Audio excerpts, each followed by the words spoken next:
ఖచ్చితంగా ఇప్పుడు నేను ఒక ఎగ్జాంపుల్ చెప్పిన కదా, అమెరికా ఇంటెలిజెన్స్ వెబ్సైట్ లో 17వ తారీఖు నాడు ఒక పోస్ట్ వచ్చింది.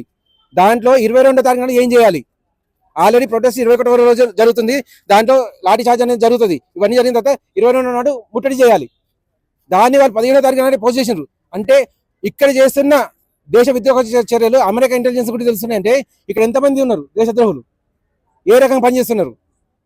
ఇది ఖచ్చితంగా దేశ విద్రోహ చర్యలేనండి, జాగ్రత్త.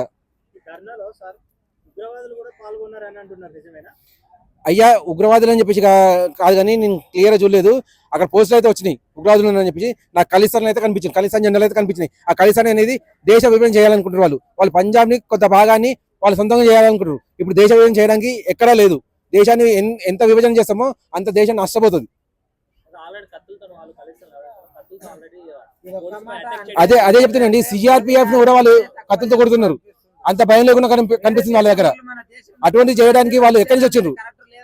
దేశాన్ని రక్షించుకోవాలని చెప్పేసి మనం దేశాన్ని రక్షించుకోవాలని చెప్పేసి ప్రతి ఒక్క పౌరుడు భావిస్తాడు. ప్రతి ఒక్క సిఆర్పిఎఫ్ కానీ పోలీస్ కానీ ఏ వ్యవస్థ అయినా కానీ మిలిటరీ వాళ్ళైనా కానీ దేశాన్ని రక్షించుకోవాలని చెప్పి అనుకుంటారు. ఇటువంటి ప్రొటెస్ట్ లో కూడా వాళ్ళు మామూలుగా జరుగుతాయని చెప్పేసి వచ్చింది, కానీ కత్తులు ఉంటాయని చెప్పి వాళ్ళేం ఆలోచిస్తారు? అంతా స్టూడెంట్సే ఉన్నారు, లేకపోతే స్టూడెంట్ లీడర్ లాగా కొంతమంది లేదు స్టూడెంట్స్ కానీ లేకపోతే స్టూడెంట్ లీడర్ కానీ రావచ్చు అని చెప్పి అనుకుంటారు, కానీ కత్తులు పట్టుకొని వస్తారని చెప్పి ఎవరు ఊహిస్తారు?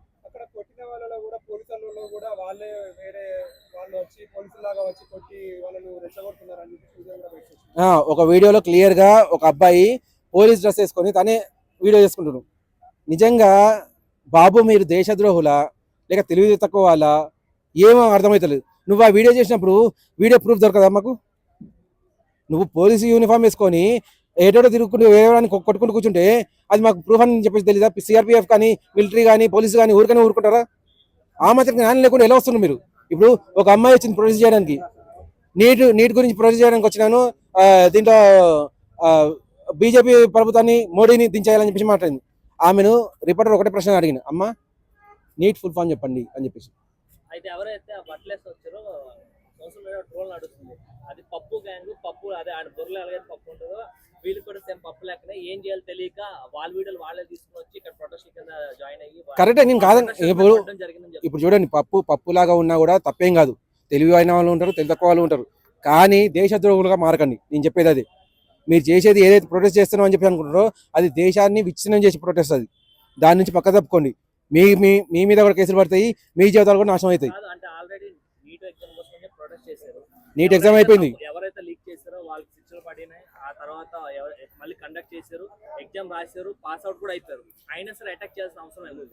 అసలు ఇప్పుడు ప్రొటెస్ట్ చేయాల్సిన అవసరం లేదు, అటాక్ చేయాల్సిన అవసరం లేదండి. ఆల్రెడీ 11.5 lakhs మెంబర్స్ పాస్ అయ్యారు. చాలు మనకు అబౌవ్ 50% పాస్ అయినారు 22 లక్షల మందిలో.